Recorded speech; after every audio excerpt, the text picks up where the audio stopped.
Chicos, vamos a ver la semiología del aparato respiratorio, la semiología pulmonar. Vamos a ver todas las maniobras que hacemos para revisar a los pacientes. Acá ustedes, por ejemplo, tienen una maniobra de palpación para la expansión de las bases, una maniobra de percusión que siempre suele ser muy útil para la detección de derrames, y la ocultación que siempre hacemos en todos los pacientes. Pero como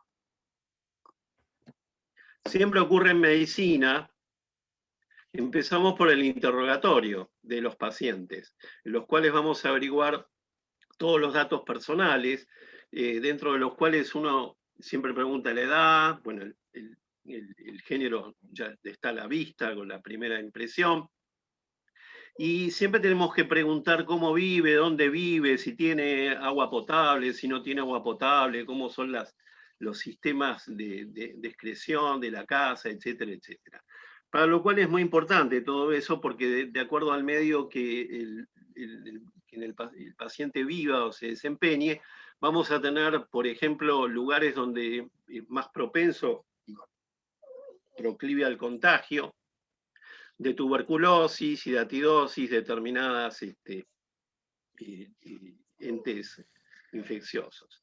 La ocupación es muy importante. ¿De qué trabaja esta persona? Porque hay muchas enfermedades, por ejemplo, alérgicas, que tienen que ver con la profesión del paciente, como vamos a ver más adelante. Y especialmente si tiene algún trabajo, qué sé yo, si un trabajo de minero, va a tener una neumoconiosis muy clara.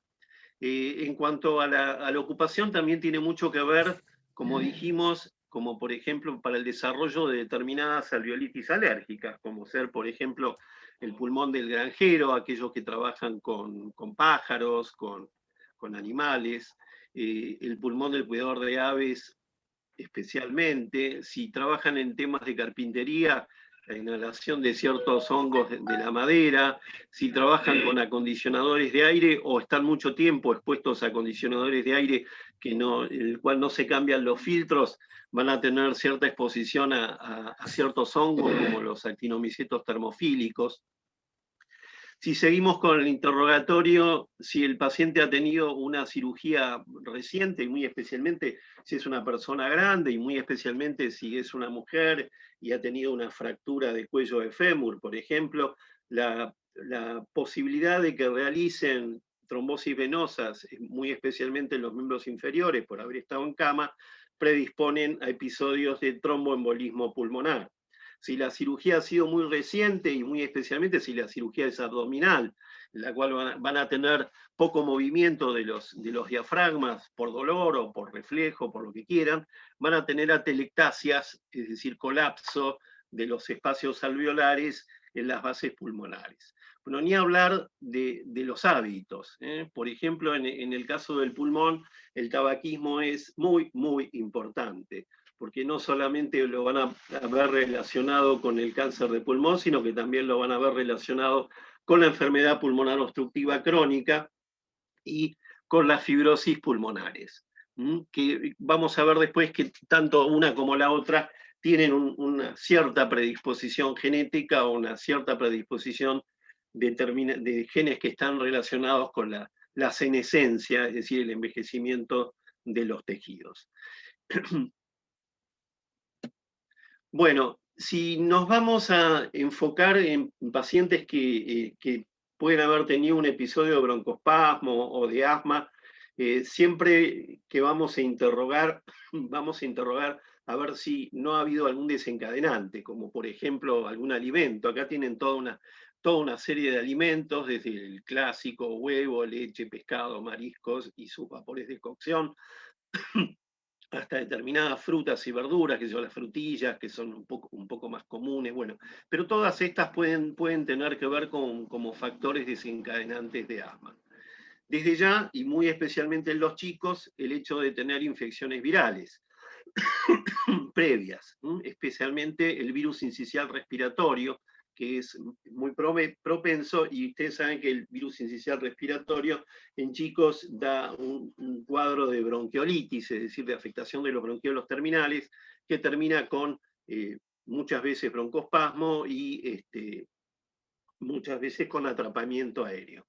En los chicos también el reflujo gastroesofágico es una situación común al pasar no solamente ácido, pepsina y en algunos casos bilis a la vía respiratoria, es desencadenante de una respuesta de broncoespasmo. Es decir, es muy común que los pediatras les pregunten a las madres si los han acostado a los chicos muy inmediatamente después de haberlos alimentado, especialmente los que son muy chicos y todavía toman mamadera.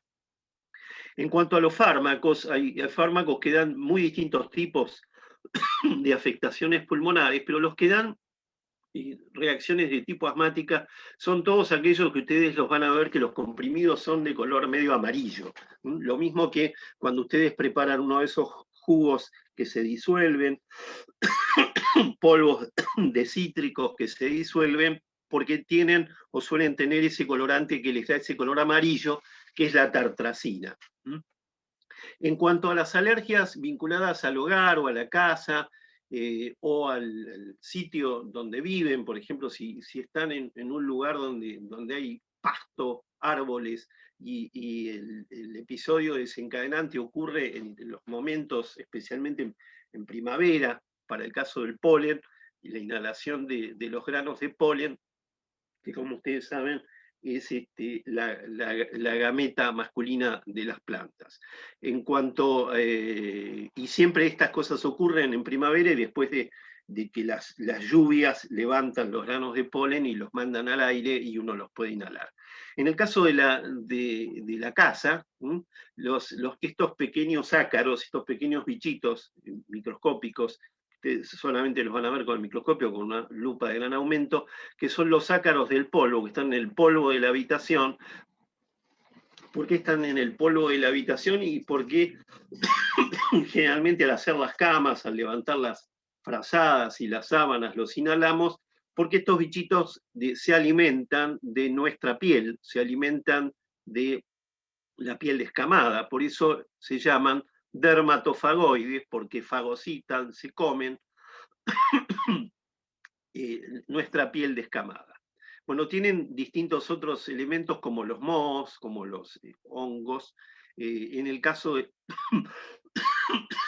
la caspa de los animales, estos eliminan algunas sustancias que se llaman lipocalinas, que tienen función de feromonas, por eso la mayoría de ellos ocurren cuando ustedes ven que los animales están en épocas de celo. Porque es en ese momento donde los desprenden. El hecho de distintas sustancias químicas, olores de estas sustancias químicas, por ejemplo, pintura fresca, plaguicidas, desinfectantes, aromatizantes, perfumes, etcétera, son una causa importante. Y algo que en general no tenemos demasiado en cuenta, porque siempre pensamos en el ácaro del polvo, pero nunca pensamos en las cucarachas. Las cucarachas son bastante alergénicas, tienen unas proteínas que se llaman Black 4, 5 o PER10. Esto Black deriva de que el término de la cucaracha científico es Blatella germanica, por eso lo de Black, o Periplaneta americana, por eso lo de PER. Entonces, acá tienen distintas sustancias en las cuales uno tiene que preguntar cuando tiene un episodio de consulta de broncoespasmo, ya sea en chicos o en adultos.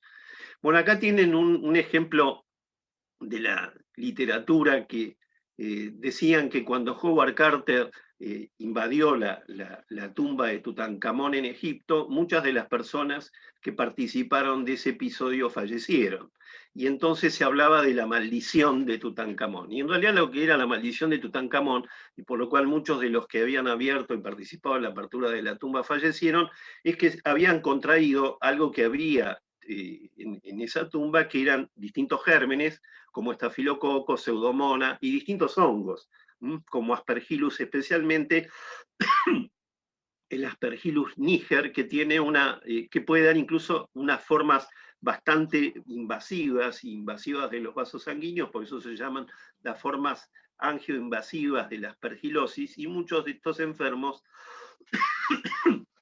que habían trabajado en la tumba de Tutankamón murieron de todo esto y además algunos de ellos también murieron de tuberculosis. En realidad la maldición de Tutankamón eran todos los gérmenes que inhaló la gente que trabajaba en el levantamiento de esa tumba. Y ahora tenemos otra maldición que vino de China. La maldición que vino de China la estamos soportando, que es el SARS-CoV-2, es decir, es un virus, un coronavirus. Coronavirus viene del término latino que significa corona, y se debe a que el virus tiene unas proteínas que son las proteínas S, que son como puntitas de esa corona. S viene de spike, y especialmente el spike, esta proteína que le da el aspecto de corona, es contra la cual se están haciendo la mayoría de las vacunas. Ustedes saben que las nuevas vacunas, las más evolucionadas contra el coronavirus, son contra el ARN mensajero, que tiene, digamos, que codifica para esta proteína spike que tiene el virus, y que al entrar en el cuerpo, ese ARN mensajero codifica para la proteína spike, de tal manera que si uno lo da como antígeno a ese ARN mensajero, nuestras defensas, nuestros anticuerpos lo van a captar y van a evitar que el coronavirus pueda producir esa puntita invasora que tiene el virus. ¿Por qué le decimos en cierta forma maldición? Porque la neumonitis que da es una neumonitis que generalmente es bipulmonar, que va a dar una serie de imágenes bastante características en vidrio esmerilado. Después vamos a contar bien qué es esto del vidrio esmerilado en los pulmones, y algunos da un patrón que en inglés se llama crazy paving, que significa un pavimento loco, porque son bastante desordenadas. Acá tienen distintas imágenes del coronavirus, y las imágenes de vidrio esmerilado que vamos a ver con mayor detalle mañana, y después yo les voy a mandar a ustedes también un PowerPoint entero sobre imágenes radiológicas, todo bien explicado para que lo puedan usar. Incluso pienso que se los voy a mandar hoy mismo, después de mandarles esta presentación. ¿Por qué es una maldición? Porque esta neumonitis puede desembocar en un síndrome que en inglés se escribe ARDS, que significa síndrome de distrés. D viene de distrés, S de síndrome, A de adulto, algunos le dicen agudo, y el distrés respiratorio es la forma, digamos, que inicialmente se llamó edema de pulmón no cardiogénico, que después les voy a contar más adelante, y esto es uno de los índices de oxigenación, que es relacionar la presión parcial de oxígeno en sangre arterial en relación a la fracción inspirada, es decir, al grado de enriquecimiento de la mezcla que nos entra, y que generalmente cuando los enfermos se ponen muy graves y entran en esta situación, uno tiene valores de esta cuenta, un numerador, presión parcial de oxígeno arterial, denominador, fracción inspirada de oxígeno. Supongo que cuando les dé la charla el doctor Del Bosco se los va a explicar con detalle. Menor a 200. Esto es un cociente, por esto estas unidades son en milímetros de mercurio, y esto es un porcentaje, por lo cual en realidad se le critica este índice, que no es muy fino, porque compara algo que en el numerador son milímetros de mercurio y en el denominador es un porcentaje. Pero de todos modos, más allá de que no sea muy elegante la forma de expresar este índice, es muy útil y muy fácil.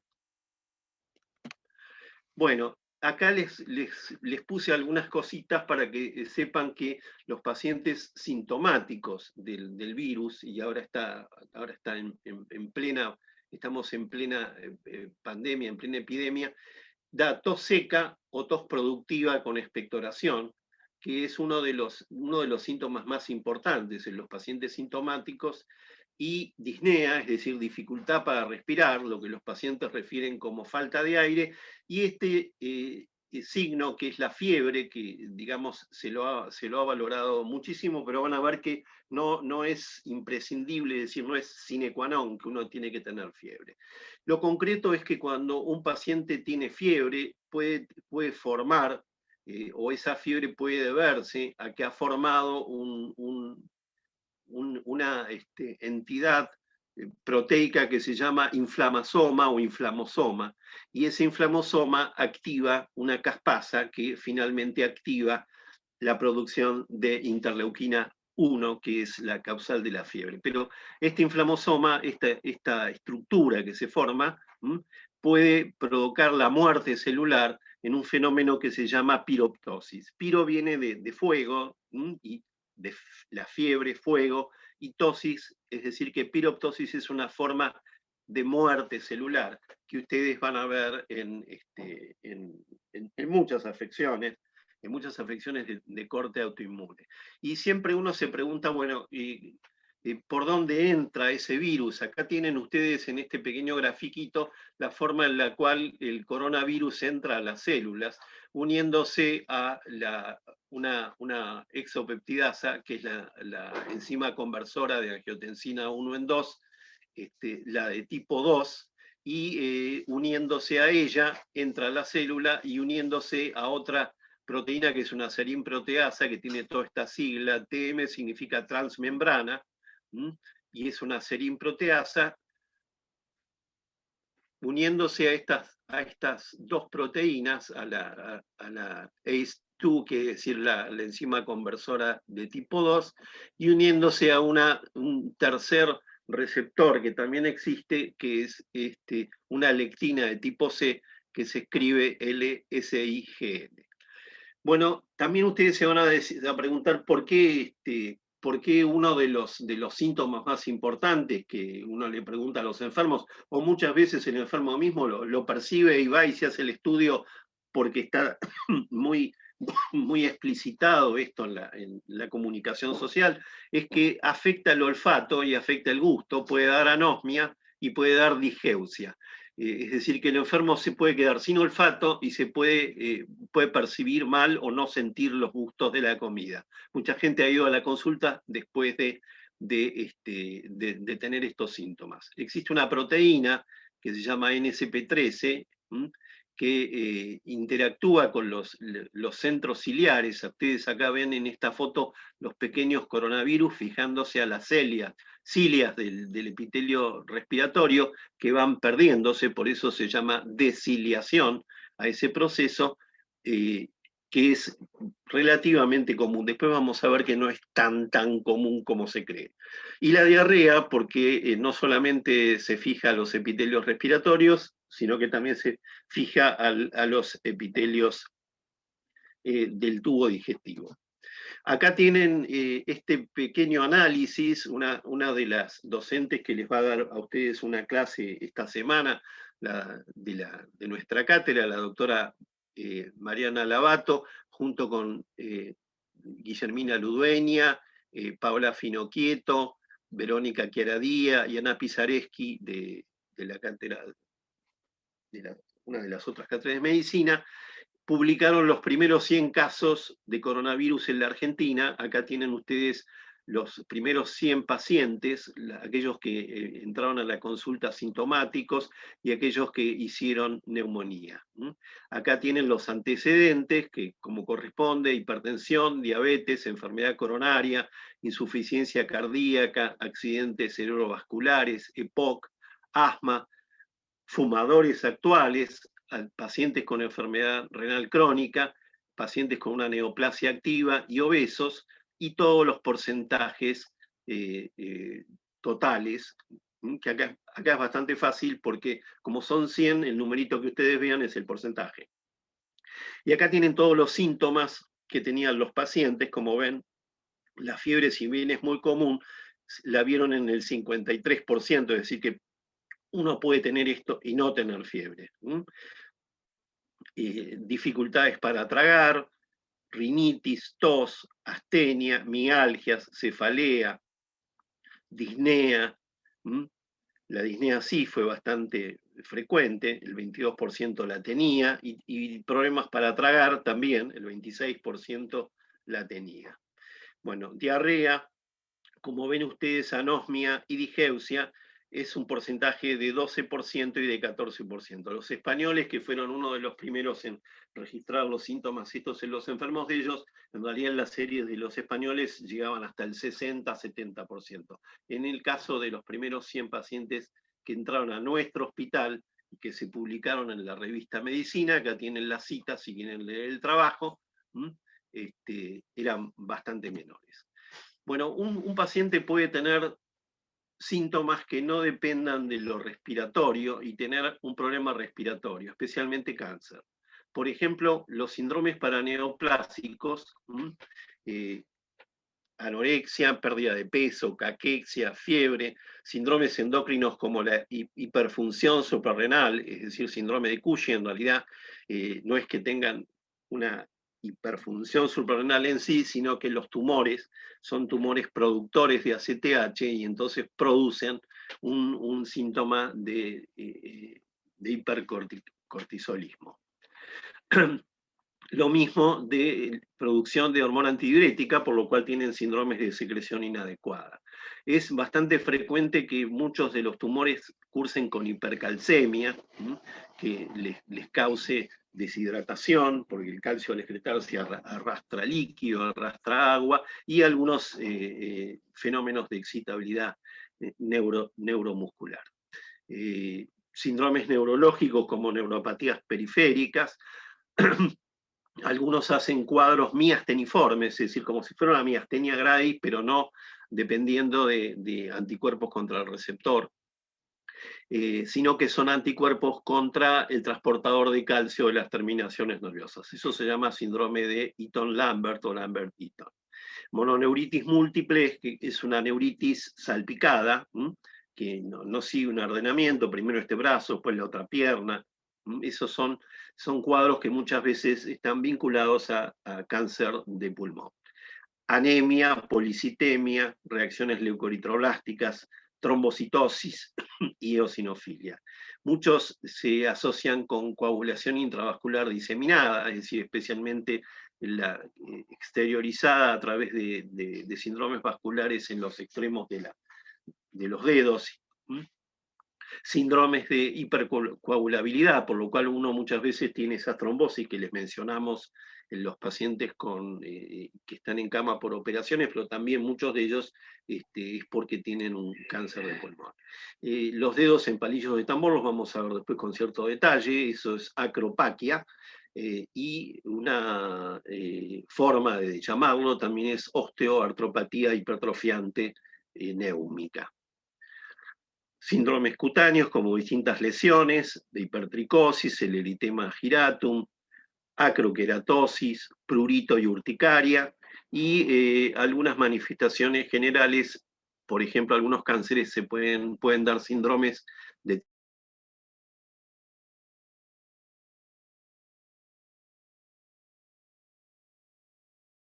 colitis. Bueno, la tos es el otro síntoma importante. La tos puede ser de todo tipo, puede iniciarse en el pulmón, puede iniciarse en cualquier lugar en el cual exista el transcurso del nervio frénico, incluso puede venir hasta de estímulos que vienen desde la nariz, a través del nervio trigémino, desde la laringe, por el laringio superior, o fenómenos de conducción a través del vago. La tos uno la puede tener una forma seca, es decir, que no elimina ningún tipo de secreción. Eso es bastante común en muchas afecciones pulmonares, incluso algunas afecciones pulmonares que son de patogenia cardíaca. Ustedes ya han visto la insuficiencia cardíaca, ya vieron que la congestión de sangre en el pulmón, e incluso el edema intersticial, desencadena la estimulación de unos receptores que se llaman receptores J, porque en inglés el yuxta o al lado del capilar empieza con J. Y son receptores intersticiales que viajan por fibras aferentes no mielinizadas, que son fibras de tipo C. De pronto, la disnea puede acompañar los síntomas respiratorios, puede empezar como empieza de la misma forma que la disnea cardíaca, siempre graduando con la American ¿cómo se llama? La forma de clasificarlo de la Asociación Americana de Cardiología, empieza por los grandes esfuerzos, esfuerzos moderados, esfuerzos mínimos y la disnea de reposo. Es decir, que la misma catalogación en 1, 2, 3, 4 la van a tener también en la patología pulmonar. Como siempre, empieza por esfuerzo, por reposo, y en algunos casos puede ser súbita. En el caso de súbita, fundamentalmente la pueden tener en el caso de la embolia de pulmón, que ustedes la van a ver probablemente mañana. Bueno, la tos productiva viene acompañada de expectoración, puede ser moco y pus, puede ser hemoptóica, puede ser sangre pura, o puede ser directamente como si fuese un vómito, una vómica, y esto lo van a ver, la vómica, incluso una vómica de sangre, la van a ver cuando se abre algún vaso sanguíneo dentro de la cavidad bronquial. Por ejemplo, supónganse que tienen un aneurisma disecante de la aorta, que les sobrada un bronquio, que se rompe dentro del bronquio, y entonces ustedes van a alargar, van a expectorar toda esa cantidad de sangre en una forma de vómica, que muchas veces representa la muerte del paciente. Bueno, una de las toses características es la tos quintosa, es decir, esa tos que uno tiene varios accesos y después hace esa inspiración. Es decir, tiene los accesos de tos que son expectoraciones, es decir, expiraciones forzadas, y después tienen una inspiración que hace un ruido como si fuera un estridor, que muchas veces la gente lo refiere como el canto de un gallito. Por eso los pediatras les preguntan a las mamás si el chico, porque la afectación quizá más común es la de la Bordetella pertussis, la clásica coqueluche, que uno la interpreta como la bacteria, la gram negativa más frecuente. Pero fíjense que puede no ser solamente por Bordetella, sino que puede haber un virus incisional respiratorio, puede ser por influenza, por un Mycoplasma pneumoniae, por enterovirus y por adenovirus. ¿Por qué se llama esta tos, esta forma de tos, y por qué hablamos de semiología del ritmo de la tos? Porque se hace en quintas, que son unas figuras musicales de asociación de sonidos.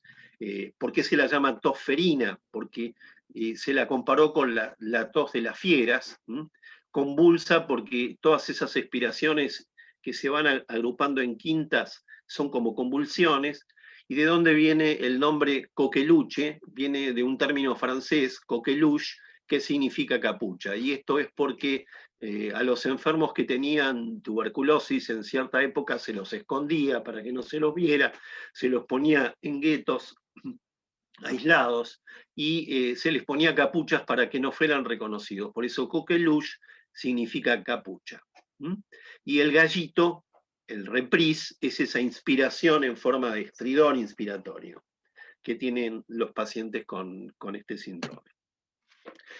El estado de nutrición es muy importante en el caso de los pacientes de tipo respiratorio. En general, es raro que un paciente hoy en día llegue a este estado de caquexia, es decir, prácticamente de consunción, por pérdida progresiva de grasa corporal e incluso de masa magra, es decir, de tejido muscular.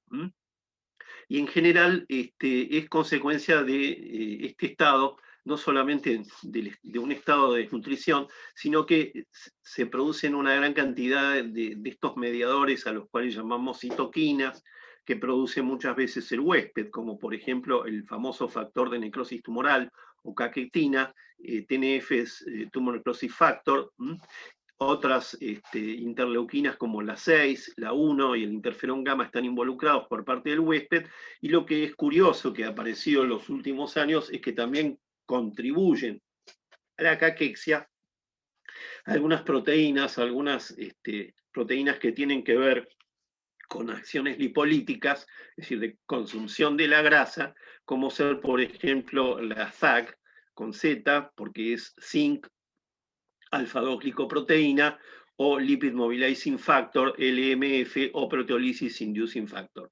Estas las producen los tumores, pero hoy sabemos que no solamente los tumores pueden producirlas, que también pueden ser producidas directamente en el tejido adiposo.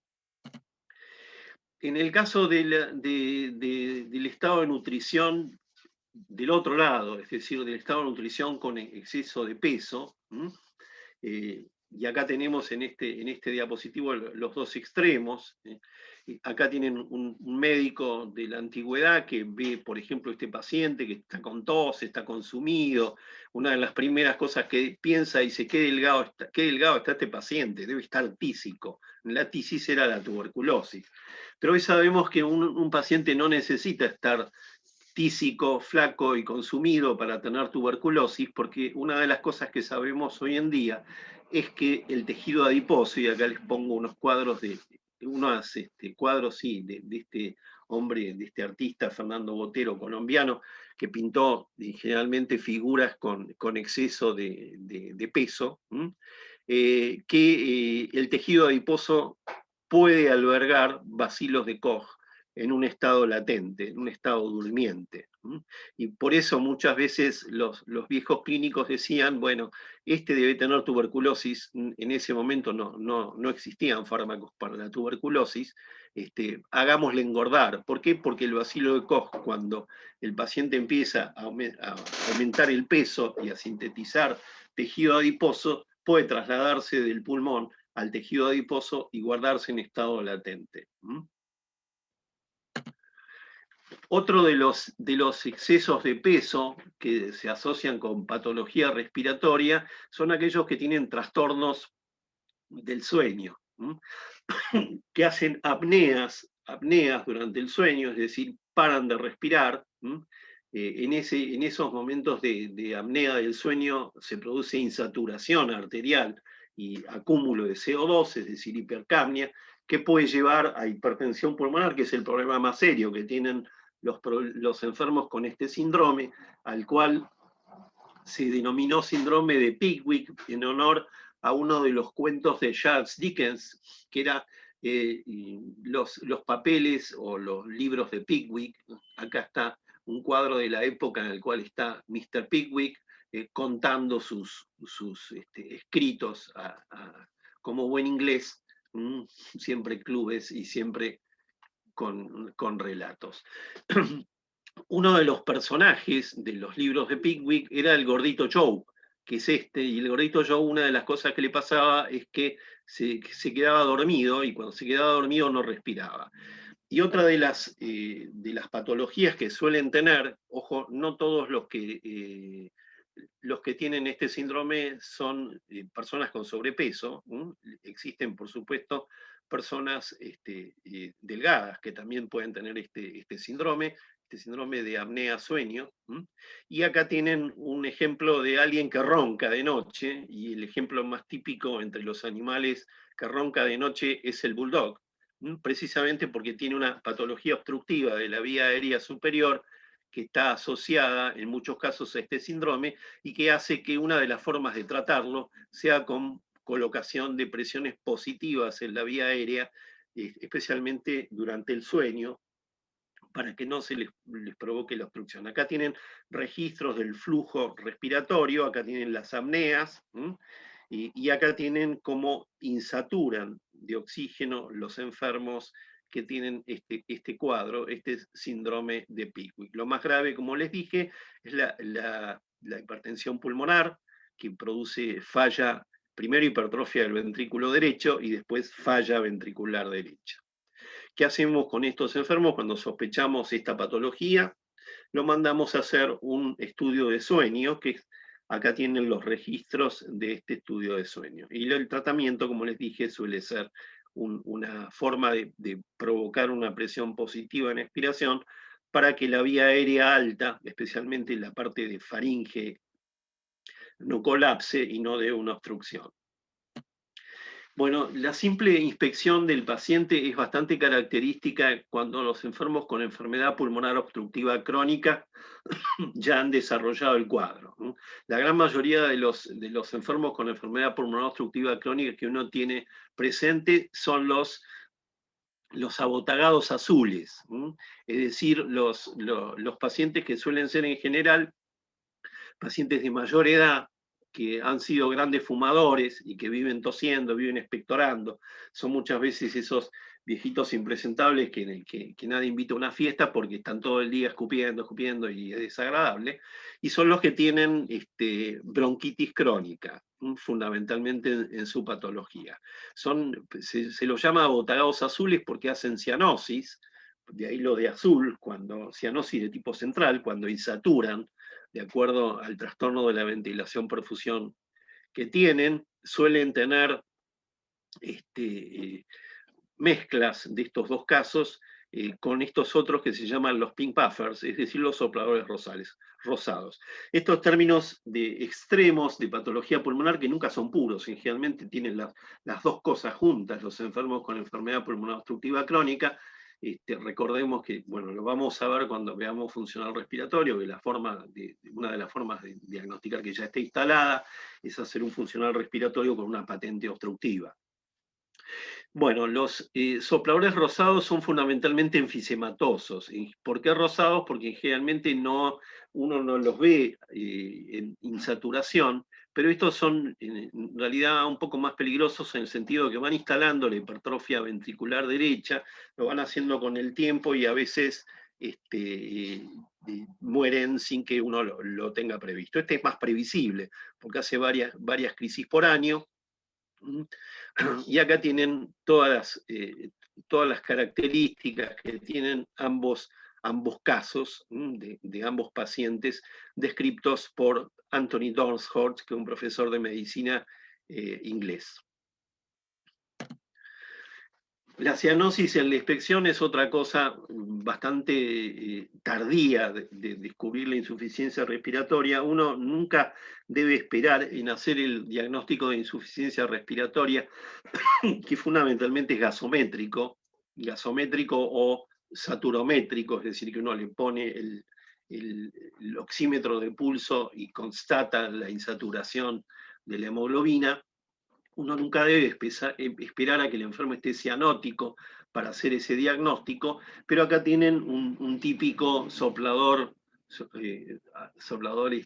un blue bloater, un abotagado azul, con una enfermedad pulmonar obstructiva crónica. Otras de las patologías así de color es que algunos pacientes con neumonía, esto es bastante raro, ¿no? Tampoco esperen nunca hacer un diagnóstico de neumonía porque el paciente llega a tener un eritema malar.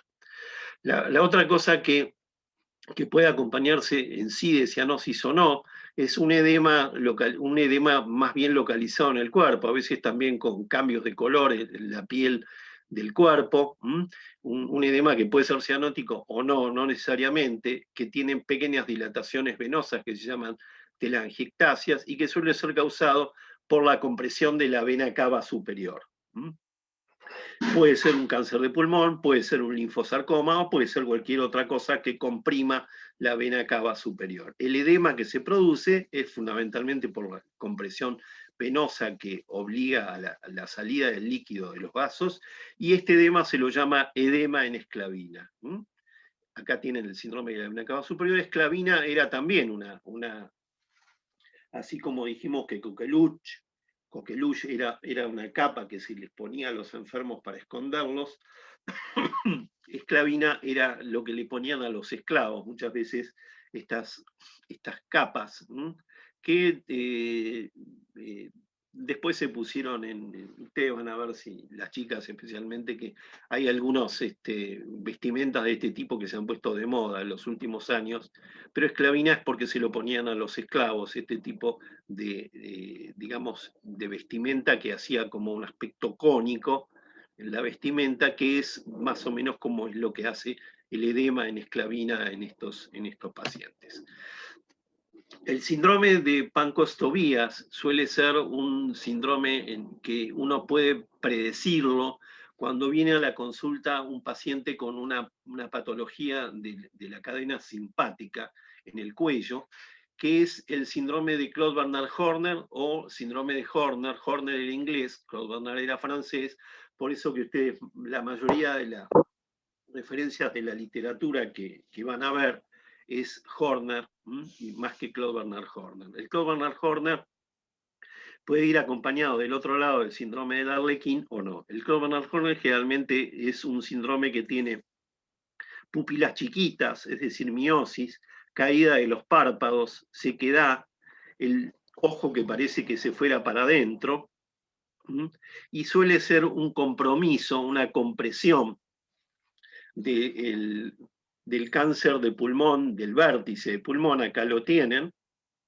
lo que se llaman tumores del surco superior, son tumores bastante profundos que están contra la columna y que comprimen la vía simpática. Algunas veces pueden comprimir el mismo nervio frénico o el recurrente en estos pacientes. Ojo que el síndrome de Panquast o Panquast-Tobías, que generalmente lo más peligroso es que sea una neoplasia, que generalmente sea pulmonar. Ustedes pueden tener otros tumores o incluso metástasis de otros tumores, incluso pueden haber tumoraciones vinculadas a fenómenos bacterianos, como ganglios por tuberculosis, quistes hidratídicos, pero esos son menos comunes. Al mirar las manos de los pacientes con patología pulmonar, y especialmente los que tienen patología crónica, nos vamos a encontrar muchas veces con el hipocratismo digital, que es decir, los dedos que terminan como la punta del palillo de un tambor, o dedos en palillo de tambor, que también han sido, en inglés ustedes los van a encontrar como claving, y es acropaquia. En general, ustedes ven cómo es el ángulo que forma la uña con el extremo del dedo en una persona normal, que es un ángulo abierto, y van a ver cómo en el dedo en el cual existe la dilatación de palillo de tambor, ese ángulo es bastante más alto. Esto no es exclusivo de los miembros superiores, tampoco es exclusivo del cáncer de pulmón, lo van a ver en enfermos con patología pulmonar obstructiva crónica, lo van a ver también en enfermos con fibrosis pulmonar. Y acá tienen un poco la fisiopatología, por la liberación de factores de crecimiento que provoca esta llamada también osteoartropatía hipertrófica, que sería el sustrato anatomopatológico o fisiopatológico, que descubrieron dos célebres investigadores de la medicina, uno francés, Marie, y otro Bamberger, que era alemán, desde el punto de vista de la histología y de la fisiopatología. Y Shamrod es ustedes seguramente alguien les habrá mencionado este nombre. Leo Shamrod era un famoso cardiólogo sudafricano que descubrió una gran cantidad de signos de cardiología, que veía que cuando colocaban los dedos que tenían palillo de tambor en esta posición, quedaba una especie de ventanita que era como un diamante. Shamrod era sudafricano, entonces a él se le ocurrió rápidamente que era como un diamante, porque si hay algo que tiene Sudáfrica son... Bueno, la dificultad respiratoria uno la puede ver, en general cuando el enfermo llega a un estado de dificultad respiratoria, contrae los esternocleidomastoides que se ven visibles. Los esternocleidomastoides son músculos accesorios. Otra de las cosas que uno puede ver es el llamado aleteo nasal, cuando el enfermo está con dificultad respiratoria, que es que va dilatando las ventanas nasales al respirar. Una de las cosas que pueden ver cuando directamente los diafragmas están muy planos, esto uno lo ve cuando la insuficiencia respiratoria ocurre en personas con grandes enfisemas y diafragmas muy aplanados, que se produce una especie de tiraje debajo de las costillas. Esto ha tenido un nombre propio que es el signo de Hoover. Es el tiraje subcostal, y también se lo llama paradoja abdominal, porque normalmente uno ve cómo se infla el abdomen superior al respirar, y acá se produce una contracción. Muchos de los enfermos que tienen patología respiratoria ponen los labiecitos como si fuesen a tirar un besito A esto le llamamos pursued lips en inglés, y uno generalmente, si ustedes se suben los 11 pisos de la cátedra caminando o corriendo, van a ver que cuando llegan arriba van a tener una cierta dificultad respiratoria por no entrenamiento, y automáticamente les va a surgir a ustedes colocar los labios en esta posición de besito, que bueno, yo la tengo muy presente porque mi nieto la hace todo el tiempo. Y no porque le falte el aire. Bueno, y acá tienen tiraje intercostal, además del tiraje supraesternal y la contracción de los esternocleidomastoides en la persona que está con dificultad respiratoria. Estos son los distintos tipos de tórax que ustedes van a encontrar. El tórax en barril, en estas patologías que les mencioné, el blue bloater y el pink puffer pueden tenerlo. Acá tienen un tórax asimétrico por sifoscoliosis. Siempre tengan en cuenta que una persona con una grosera sifoscoliosis como esta, que ustedes están viendo en el dibujo, casi seguro va a tener una patología pulmonar, porque tienen mala inserción de los fascículos diafragmáticos, eso les causa una desorganización de la geometría de la vía respiratoria. Acá tienen otras malformaciones como el pecho en paloma, o pecho en pollo, en el cual el esternón sobresale para adelante, y esta es la opuesta, con una hendidura, que es el pectum excavatum. Y este tórax es un tórax sifótico, que ustedes lo pueden tener con o sin patología respiratoria, porque esto generalmente es un estado hipersifótico, que generalmente lo van a ver en gente con una osteoporosis muy importante de la columna vertebral. El tipo respiratorio suele definirse como costal superior en la mujer, o costo abdominal en el hombre. Cuando baja el diafragma se infla el abdomen. Cuando ustedes tienen a una persona acostada en la cama y la van a revisar, le piden que haga una respiración profunda y el abdomen normalmente se hincha. Llamamos taquipnea cuando aumenta la frecuencia respiratoria.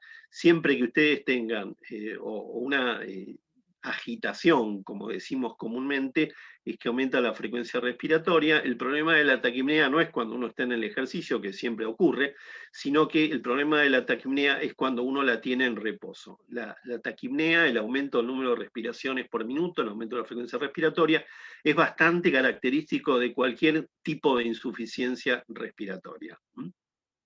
Si ustedes, por ejemplo, hacen ejercicio y están ventilando grandes volúmenes, eso se llama polipnea o hipernea, y eso puede ser no necesariamente patológico. Y bradipnea es cuando disminuye la frecuencia respiratoria. La disminución de la amplitud de la respiración la llamamos batipnea, una respiración profunda, y hipopnea si la respiración que vemos es una respiración superficial.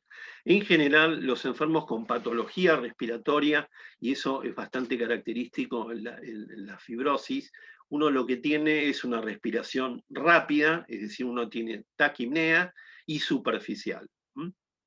La respiración superficial y rápida es bastante característica, y es por la estimulación también de esos receptores J que conocemos. Estos patrones respiratorios suelen ser de origen neurológico, no necesariamente, pero la gran mayoría sí. Acá tienen la clásica respiración de Cheyne-Stokes, que la escribieron en pacientes con insuficiencia cardíaca. El 30% de los pacientes con insuficiencia cardíaca la tienen, y piensen que un paciente con una respiración de Cheyne-Stokes, que es una respiración automática, la puede tener incluso cuando duerme. ¿Qué es lo que caracteriza ese patrón? Que uno tiene periodos en que va aumentando la profundidad y la amplitud y la frecuencia respiratoria, llegan a un máximo, van bajando, después hace una pausa tipo apnea y después arrancan de nuevo. Por lo cual se llama ciclopnea, porque es una respiración cíclica. ¿Qué patologías suelen acompañarse de esto? Bueno, esto fue descrito en la insuficiencia cardíaca, pero la mayoría, cuando veamos la semiología del coma, que siempre se las doy yo, van a ver que la patología diencefálica fundamentalmente es la que da este tipo de respiración. Y los pacientes con insuficiencia cardíaca que hacían este patrón descrito por Cheyne y Stokes eran pacientes que tenían generalmente una profunda aterosclerosis de las arterias diencefálicas. Y esa era un poco la fisiopatología, que el bajo volumen minuto en un territorio afectado por aterosclerosis daba ese patrón. El otro patrón es el de la hiperventilación neurógena central, que es este, que es de tipo mesencefálico, y este patrón es el que muchas veces ustedes lo van a describir como respiración de Kussmaul, y lo van a ver en la cetoacidosis diabética. Estos otros patrones, que como la respiración apnéutica, el paciente hace una inspiración, una pausa, una expiración, como en sacudida, suelen verse en lesiones de la protuberancia del puente. Y a medida que van bajando, van haciendo respiraciones en cúmulos, como esto que es como la respiración del boqueo de un pescadito, o la más atáxica y desordenada, sería como una fibrilación auricular, pero del centro respiratorio, es lo que se llama respiración de Biot, o respiración atáxica, que es esta, que es prácticamente cuando uno tiene ese tipo de respiración, o tiene una meningitis muy grave, o tiene una lesión de bulbo raquídeo que probablemente termine en la muerte. Otra de las formas respiratorias que ustedes van a poder ver, sobre todo en las fracturas de costillas, en la cual se pierde la indemnidad de la estructura de la caja. En la inspiración es como si se chupara la zona en lugar de agrandarse la caja en inspiración, se chupa y se deprime, y eso es la expresión de un tórax inestable. Los franceses le decían volet costal. Es una verdadera respiración paradójica que por supuesto altera el intercambio de gases. Estas son las distintas regiones que las cuales vamos a dividir anatómicamente. Esto que les voy a ir mostrando ahora es fundamentalmente, lo van a ver en la práctica, cuando tengan práctica de la insuficiencia respiratoria, semiología respiratoria, y tienen las distintas regiones: clavicular, infraclavicular, región mamaria, inframamaria. Acá tienen la proyección de los distintos lóbulos de la segmentación broncopulmonar, en este caso una radiografía de tórax, y en este caso directamente donde se van proyectando las distintas cisuras en el examen. La palpación uno la puede usar para valorar la expansión del tórax, también la puede usar para ir haciendo depresiones, por ejemplo, en la zona costoesternal, y a veces se van a encontrar con un paciente que se queja de un dolor que parece precordial, quiere decir que lo refiere acá a la zona del esternón, pero que en realidad lo que tiene no es una cardiopatía, sino una osteocondritis condrocostal, que es lo que se llama síndrome de Tietze. Y generalmente ustedes exageran ese dolor cuando tocan la palpación, cosa que no ocurre cuando el paciente tiene una insuficiencia coronaria o un dolor precordial de tipo coronario, en la cual el dolor está dentro, está generado en el interior del corazón y de sus envolturas, y no en la caja. Y acá tienen un enfisema subcutáneo, que es aire en el tejido celular subcutáneo, que uno lo puede palpar. Yo les voy a, uno de los ejemplos que les mando en la presentación radiológica, es un paciente que tuvo una ruptura de una bulla pulmonar, que hizo un neumotórax y después se fistulizó al tejido subcutáneo, y ustedes lo palpan y le encuentran aire debajo de la piel, y generalmente estas cosas suelen ser postraumáticas. Por supuesto, como las fracturas se palpan y duelen, cuando no solamente con la respiración normal, sino como cuando uno las palpa, y cuando uno palpa y encuentra como si fuese una teclita, el signo de la tecla, y siente como una crepitación, esos suelen ser fracturas y fisuras costales. Y acá tienen distintas imágenes radiológicas del sitio donde están las fracturas. Uno generalmente trata de ser gentil y presionar muy suavemente con los pulpejos de los dedos, porque puede dar dolor. Las otras cosas que uno puede palpar son ruidos de origen de la pleura, es decir, cuando uno puede ocultar un roce pleural o puede palparlo, el roce pleural, o frémito o roce pleural, Y generalmente uno incluso puede, hasta los roncus y los ruidos respiratorios, si son de suficiente intensidad, los puede ir palpando a través del tórax, y eso por supuesto desaparece cuando los bronquios se obstruyen o cuando hay derrames que nos impiden que llegue a la mano palpable el ruido transmitido, la vibración. Bueno, la expansión del tórax son las famosas maniobras de Roll. Uno puede hacerlas en los vértices, o puede hacerlas en las bases, o puede directamente poner los dedos con los bordes debajo de la clavícula. Acá son las maniobras de expansión de las bases. Esta maniobra se llama Lowenberg, pero no necesariamente ustedes tienen que ponerle nombres propios a las cosas.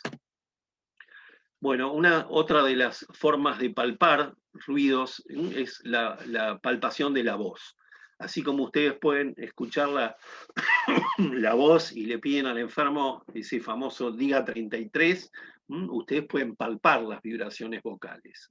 Y lo pueden hacer con la palma de las manos, con la parte plana de las manos, o lo pueden hacer con el borde cubital de las manos, es decir, con el lado donde está el dedo más chiquito, el dedo meñique, y hacerlo de esta forma.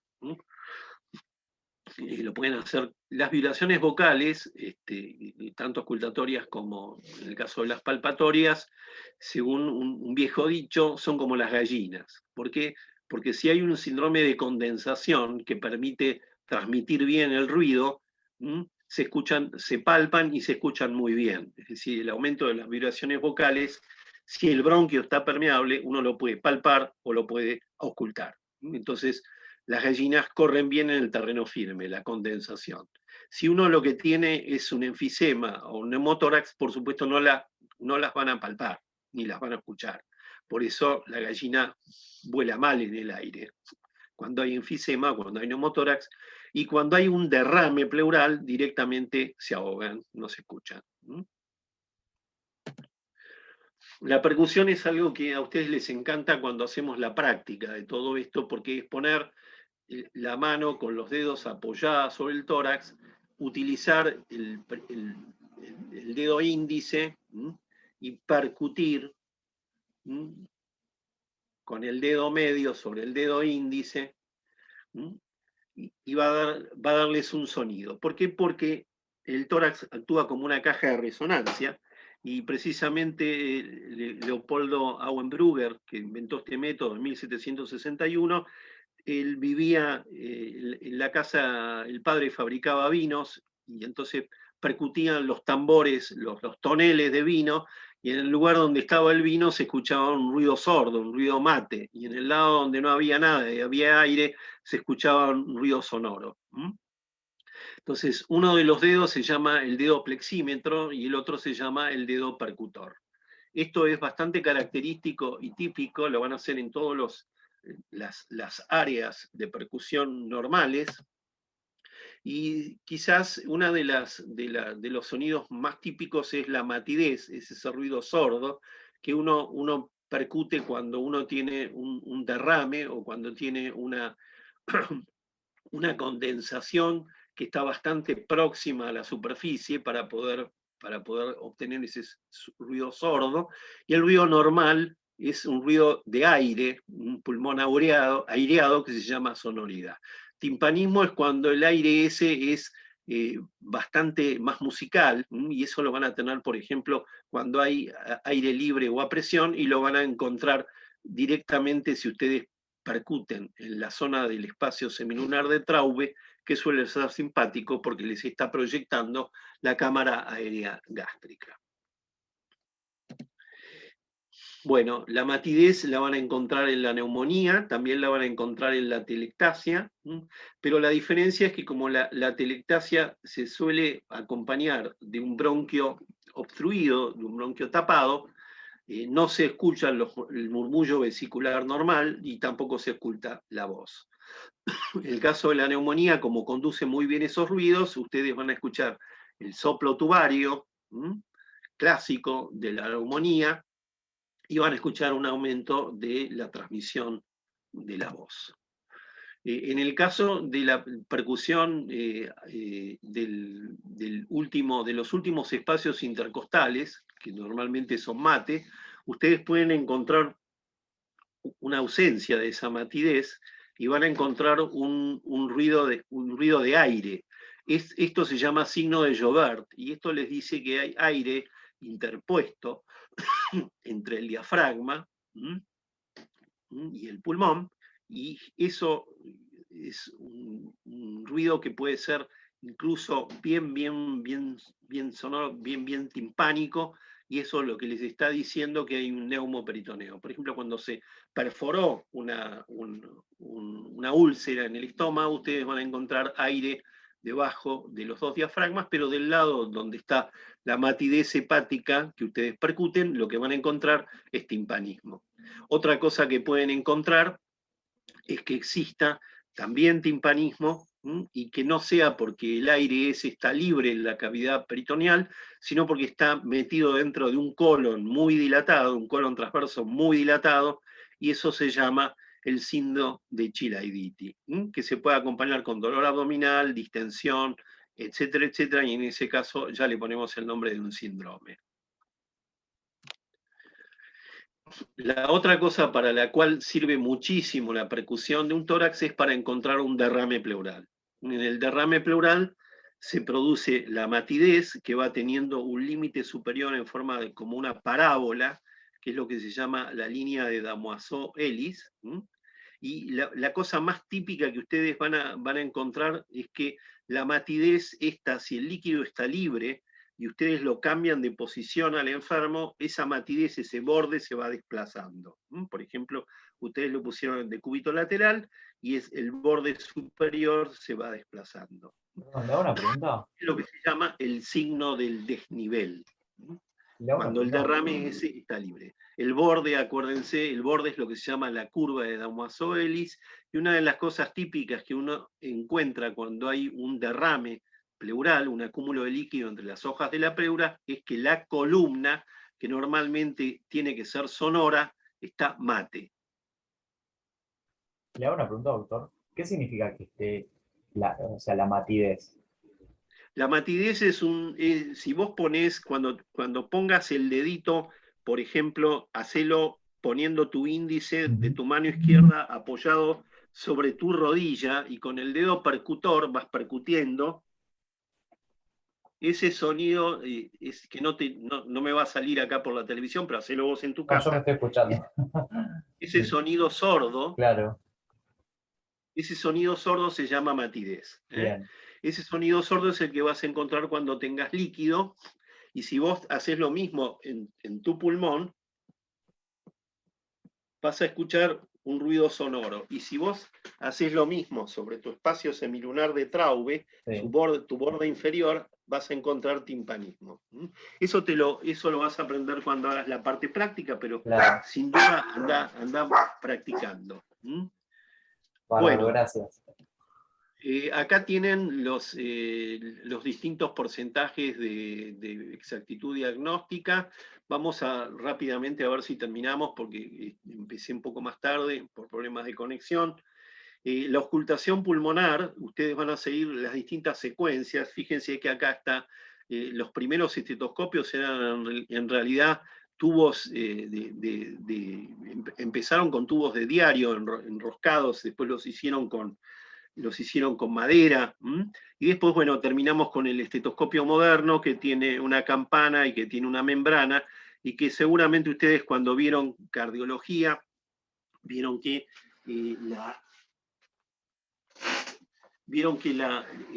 la membrana servía para determinados ruidos, para escuchar el tercero, la campana para el tercero y el cuarto, y la membrana para los otros tipos de ruidos.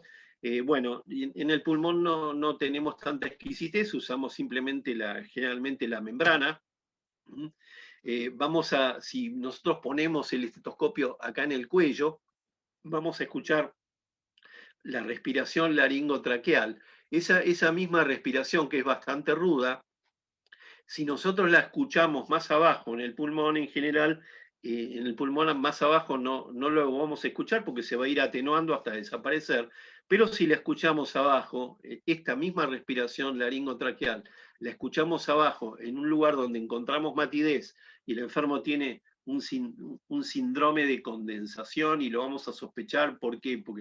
Porque por ahí tiene dificultades o dolor al respirar y tuvo fiebre y está con tos y está pectorando y sospechamos que tiene una neumonía y nos encontramos con una matidez en la zona del tórax y le ponemos el estetoscopio, vamos a escuchar ese mismo ruido que escuchamos acá arriba en el cuello, que es el pasaje a través de la tráquea y la laringe del ruido respiratorio, lo vamos a encontrar abajo. Y eso lo vamos a llamar, cuando lo encontremos abajo, soplo tubario, que es una de las típicas ocultaciones de un síndrome de condensación.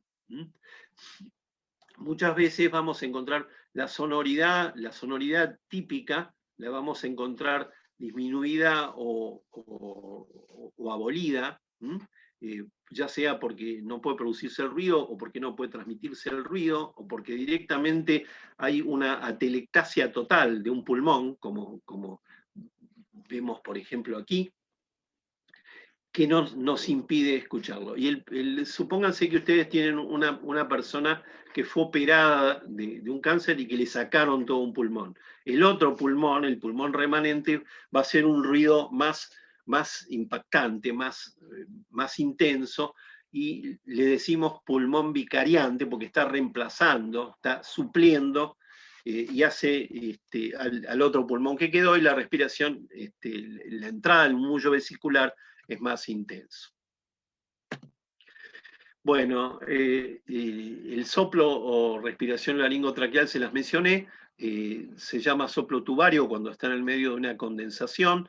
Después van a tener distintos soplos que hacen distintos ruidos, que los encontramos cuando hay cavernas, que son ruidos más tintineantes.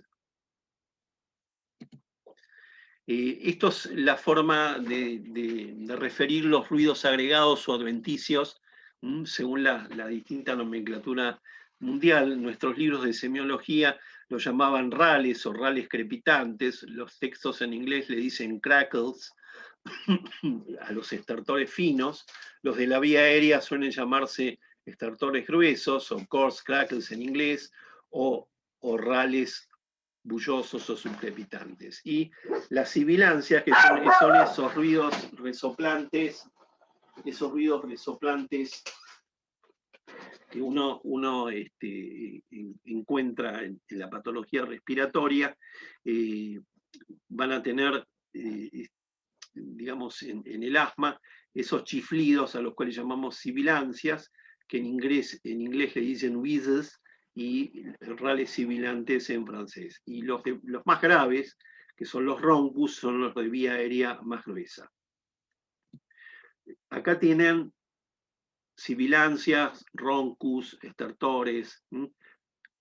Van a ver ustedes que en esta presentación yo he puesto bastante texto, y mucho de este texto es copiado de algunos libros clásicos de semiología, para que esta presentación les sirva no solamente para entenderla cuando yo les explico, sino que por ahí si quieren estudiar a través de la presentación, ustedes tienen las definiciones más conspicuas.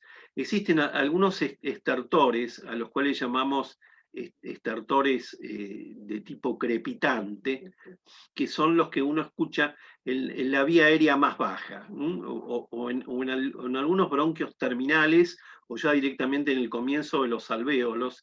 Y estos ruidos uno los va a poder encontrar, por ejemplo, en las bases pulmonares, en un edema agudo de pulmón.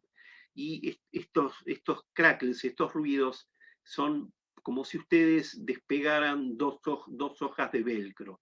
Por eso también se les dice ruidos velcro. Uno de los trucos, digamos, que quiero transmitirles es que cuando uno tiene estertores crepitantes en las bases pulmonares, y generalmente atrás, en la cara posterior, esos ruidos pueden ser de fibrosis pulmonar, pero pueden ser también de insuficiencia cardíaca, o pueden ser ruidos de despegamiento, por lo cual cuando uno escucha estos estertores, uno generalmente le pide al paciente que respire bien profundo para ver si son ruidos de vías aéreas que están pegadas y que se abren con la respiración profunda, o quedan o permanecen. Si hay líquido, como puede ser en un edema de pulmón o en una insuficiencia cardíaca, esos ruidos persisten. Y otro truco para ver si hay fibrosis o no hay fibrosis es escultarlos por delante y bien arriba, debajo de las clavículas, porque si uno escucha crackles, es decir, escucha estos ruidos velcro o estos crepitantes debajo de las clavículas, es muy raro que sea por insuficiencia cardíaca, porque el agua nunca se acumula hasta tan alto en el intersticio pulmonar. En ese caso uno piensa más en una neumopatía intersticial, como la vamos a ver mañana. Bueno, acá tienen los distintos tipos de estertores según los libros de semiología, para que los vayan leyendo. Distintos tipos que se han llamado burbuja, etcétera, etcétera. Otro de los ruidos respiratorios y que van a encontrar ruidos altos son, por ejemplo, una variedad de ronco que se llama cornaje, que suele ser por estenosis de la laringe o de la tráquea, y el estridor, que es un poquitito más agudo, un ruido inspiratorio que también es de la vía aérea superior. Esto generalmente se escucha en chicos con obstrucción laringea, la famosa laringitis llamada Krupp. El frote pleural es, bueno, por supuesto, por patología del despegamiento de las hojas de la pleura, que es realmente como si ustedes agarraran un pedazo de cuero nuevo y lo fuesen doblando. Ese es el ruido que hace el ruido ¿cómo se llama? De la pleuritis. Bueno, esto es la sensibilidad de los distintos ruidos. Otra de las cosas que hacemos es ocultar la voz, el famoso DIGA 33. Acá tienen las distintas frecuencias respiratorias. Y lo que seguramente ya les ha dado el doctor Semberois, que son los grandes síndromes respiratorios, el síndrome bronquítico, el síndrome de condensación con bronquio permeable, el síndrome de rarefacción o atelectásico, el síndrome de derrame pleural y el neumotórax. Y acá tienen las características que hemos visto de los hallazgos semiológicos. Y creo que terminamos. Que ya nos fuimos un poco de tiempo. Sí, no sé si hay algún tiempo para preguntas o algo. ¿Hay alguien ahí? Yo por mi parte no tengo ninguna pregunta. Y no, ¿vos sos el único? Porque, No, como hay no. 140 que están mirando la pantalla. Yo tengo una curiosidad, ¿por qué se dice 33? ¿Por qué tiene que decir 33? No, es directamente porque imagínate que los ingleses no dicen 33, ¿no? Si vos sos un médico inglés y le decís, bueno, diga algo, en realidad tampoco te van a pedir que le digas nada, porque decir, esta semiología como la hacemos nosotros a la francesa, en realidad vas a ver que la hace poca gente, y menos los médicos de los países de habla inglesa. En general ustedes van a ver que de todo esto que nosotros fuimos viendo y que hacemos habitualmente en una consulta, e incluso en una consulta domiciliaria, es sumamente útil porque ustedes van a hacer una consulta domiciliaria y lo único que tienen generalmente es un estetoscopio. Si son médicos bastante prolijitos, se llevan un oxímetro de pulso portátil y le hacen una oximetría. Si además tienen un aparatito para desarrollar una curva de flujo-volumen, en ese sentido, me parece que el doctor Del Bosco tiene una portátil para hacer la prueba de espirometría respiratoria. Supónganse que, bueno, que no la tienen, pero en general oxímetro de pulso tiene todo el mundo. Los residentes lo tienen todo en el bolsillo, ¿no? Para ver si el enfermo está con insaturación arterial o demás. Ustedes hacen una semiología respiratoria. Después de todo un interrogatorio, lo que hacen es bueno, que se saque la camisa o la blusa o lo que fuere, lo miran, le hacen la inspección, desde ya le preguntaron cómo pasó, cómo no pasó, qué hace, qué no hace, dónde trabaja. Usted tiene gato, tiene perro, tiene pájaros, ¿qué tiene? Supónganse, en interrogatorio lo vamos a ver mañana con las neumonitis intersticiales. Y lo empiezan a revisar. Y una de las cosas que hacen es, bueno, ven cómo expande el tórax, lo percuten para ver si tiene un derrame, no tiene un derrame, si la columna es mate, lo ocultan para ver si tiene algún ruido raro. Y lo mismo hacen cuando hacen un examen por cualquier otra causa, pues lo llaman porque el enfermo se está ahogando, porque tiene una cardiopatía o por lo que fuera. Y no tienen ahí una radiografía de tórax que les diga, mirá, acá tenés una mancha arriba, una cavidad, tenés un foco neumónico, tenés un... Porque ni siquiera la imagen de vidrio deslustrado la van a ver en una radiografía común, por ahí no la van a ver, tienen que pedir una tomografía computada. Es bastante útil hacer la semiología, siempre si ustedes tienen una duda y el enfermo, y más ahora, ¿no es cierto?, que ustedes van a ir a un lugar y no saben si lo que se están encontrando es un COVID, lo van a mandar a la sala de guardia para por lo menos que se haga una radiografía o que se haga un hisopado si tienen alguna duda, que generalmente siempre la tenemos, y más hoy en día con un cuadro respiratorio, salvo que me digan, bueno, ya pasé por toda la vacunación, el COVID o lo que fuera, y aún así tenemos distintas dudas de que no lo tenga. Digamos, uno aprendió muchas cosas con esto de la pandemia y uno va a decir, bueno, ¿y para qué tanta semiología si al final lo vas a mandar al hospital y le van a hacer una radiografía de tórax? Bueno, esa no es la forma de aprender medicina. Uno tiene que aprender medicina no solamente para época de pandemia, porque esto va a pasar alguna vez, todo volverá a ser normal. La gente volverá a tener síntomas respiratorios por cosas más banales.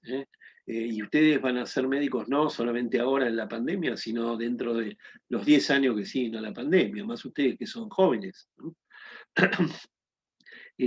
Por eso todos estos detalles semiológicos son muy útiles. A mí me han servido mucho durante la carrera, fundamentalmente para, bueno, si uno hace un examen muy prolijo, no encuentra nada, uno se queda bastante más tranquilo. Y sobre todo no le ve signos digamos, de gravedad a las cosas, y dice, no, quédese tranquilo, esto es algo que ya que le va a pasar o que se va prácticamente a curar. Y bueno, y más que nada, imagínense los pediatras. Los pediatras no tienen demasiado COVID y muchas de las cosas que van a ver se las van a arreglar en la consulta domiciliaria. Yo creo que todo esto es importante y es importante aprenderlo. Es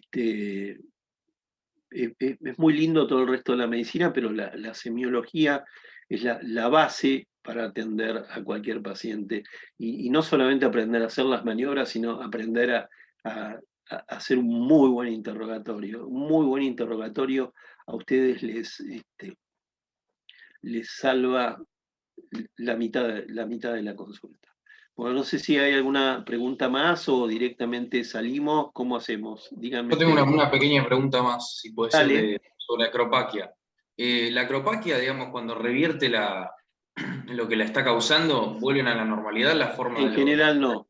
No. O sea, una vez que lo tienen, le quedan así. No, cuando vos tenés un dedo en palillo de tambor, en realidad tenés una patología bastante crónica que ya pasó. Es muy raro que eso revierta, porque vos, como dice el nombre anatomopatológico o fisiopatológico, se llama osteoartropatía hipertrofiante. Es decir, vos desarrollaste un aumento, un cambio en la estructura del hueso, un cambio en la estructura de partes blandas, un cambio en la estructura de la uña y en la disposición. Es muy difícil que eso retrograde, es muy difícil. Yo no he visto ninguna que haya retrogradado. no sé si hay publicado en la literatura, pero hacete de cuenta que cuando vos tenés un enfermo con esa patología, en general es una patología crónica. Es un enfermo con una enfermedad pulmonar obstructiva crónica que vos lo ves con un tórax en tonel terrible, que eso no va a retrogradar. Lo ves con un atrapamiento aéreo con los diafragmas planos, que tampoco en un adulto van a retrogradar. Es decir, vos en un chiquito con una crisis de bronquiolitis, por ahí ves que tiene el tórax inflado, los diafragmas planos, y vos decís, ¿esto va a retrogradar? Sí, seguramente, le vamos a desobstruir la vía aérea y dentro de una semana le sacamos una placa y está todo bien. Pero cuando un enfermo hace un claving, una hipertrofia de las partes sólidas y blandas, es muy difícil que eso retrograde, es muy difícil. Yo no lo vi nunca, pero no sé si alguien lo ha visto, porque ya directamente es un cambio de estructura, de la estructura anatomopatológica del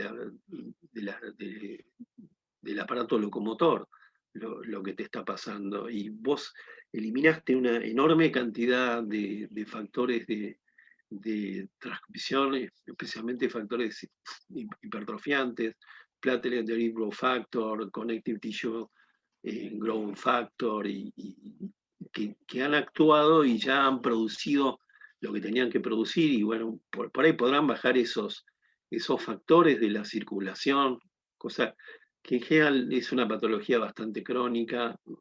En una época se pensó que era bastante típico del cáncer de pulmón, pero lo vas a ver en 40-42% de las fibrosis pulmonares, en una gran cantidad de enfermos con patología pulmonar obstructiva crónica.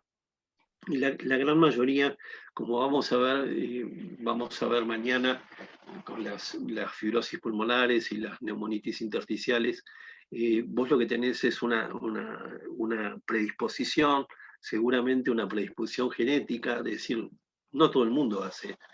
Vos ves montones de enfermos con enfermedad pulmonar obstructiva crónica y no todos tienen el dedo en palillo de tambor. Es decir, porque tienen una predisposición genética, tienen algo que les está favoreciendo la mayor acción de todos esos factores de crecimiento sobre los tejidos del aparato locomotor. Claro. Bueno, chicos, ¿algo más? No, ¿Salimos? Doctor, muchísimas gracias, doctor. una última pregunta. Dale. Sí, para hacer la diferenciación entre tos aguda y tos crónica, solo tenemos en cuenta el factor tiempo. Si alguien tiene tos por una semana, no sabemos si... Por una semana, va a decís evolucionar vos. crónica. No, evidentemente una tos crónica no es una tos de una semana. Una tos crónica es una tos que va persistiendo,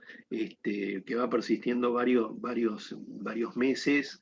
Incluso en la definición de enfermedad obstructiva crónica, cuando se hacía desde el punto de vista clínico, era una persona que había tenido un par de meses o 2 o 3 meses de síntomas repetidos, al menos durante 2 años consecutivos. En general, te digo, el que tiene una tos crónica es alguien que tiene una patología que no la resolviste, y puede ser, por ejemplo, un tumor que te está tocando un área en el cual te está produciendo una inflamación crónica. No es lo común eso. Lo más común en una tos crónica es un fumador. Es decir, es un tipo que está permanentemente alterando la histología de sus tejidos, y te está produciendo una inflamación crónica que te está, digamos, erosionando las terminaciones nerviosas del reflejo de la tos. La tos crónica más común es la tos del fumador. Y el fumador es una de las circunstancias predisponentes, de los hábitos predisponentes más común de las enfermedades respiratorias. Por supuesto, también vas a tener alguien que esté con una neumoconiosis, es decir, alguien que, suponete que un obrero que trabaja en una mina y está durante años incorporando partículas que ya las ha incorporado a sus macrófagos, al intersticio, etcétera, etcétera, y tiene evidentemente un estímulo permanente y crónico. Una tos crónica es una tos que no te dura solamente más de una semana. Lo que tenés que ver, bueno, si eso que tenés durante una semana se resolvió o no se resolvió. Pues vamos a suponer que vos tenés un COVID con compromiso pulmonar, con compromiso de bronquios y de intersticio. Eso te va a durar incluso hasta que termine de cicatrizar eso. Incluso, bueno, hasta estos síndromes de dificultad respiratoria que antes veíamos solamente en las terapias intensivas. Y bueno, el clásico síndrome de dificultad respiratoria es el generado por gérmenes, por gram negativos en las terapias intensivas. Incluso los enfermos que están a veces hasta 15 días, 20 días, algunos están un mes o más en un respirador, se recuperan ya con una lesión pulmonar porque ya se ha iniciado un proceso de cicatrización que lleva a la fibrosis, y algunos de ellos en ese proceso de cicatrización o de fibrosis forman un foco irritativo crónico que les genera tos, que puede ser una tos no productiva, porque si no tenés una gran excitación de las glándulas mucosas de la vía respiratoria, la tos puede ser simplemente una tos seca y persistente, pero nunca tomás una semana como parámetro, siempre tomás mucho más. Incluso hay enfermos que muchas de las patologías les duran 2, 3 semanas o más. Lo que tenés que ver es si vos corregiste la patología que tenía o lo sigue teniendo. Es decir, por ahí pasó que tenía un cuadro de neumonitis o de neumonía instalada sobre un tumor, vos curaste o mejoraste la neumonía, pero sigue teniendo el tumor abajo. Es decir, vos vas a hacer controles. Es decir, no le vas a poner un sello y te vas a ir. Le vas a pedir al paciente controles de radiografía dentro de 15 días, 20 días, un mes, lo que la clínica te diga de cómo está surgiendo el problema. No sé si más o menos te quedó claro. No, sí, perfecto. ¿De qué lugar de Brasil sos? ¿Mm?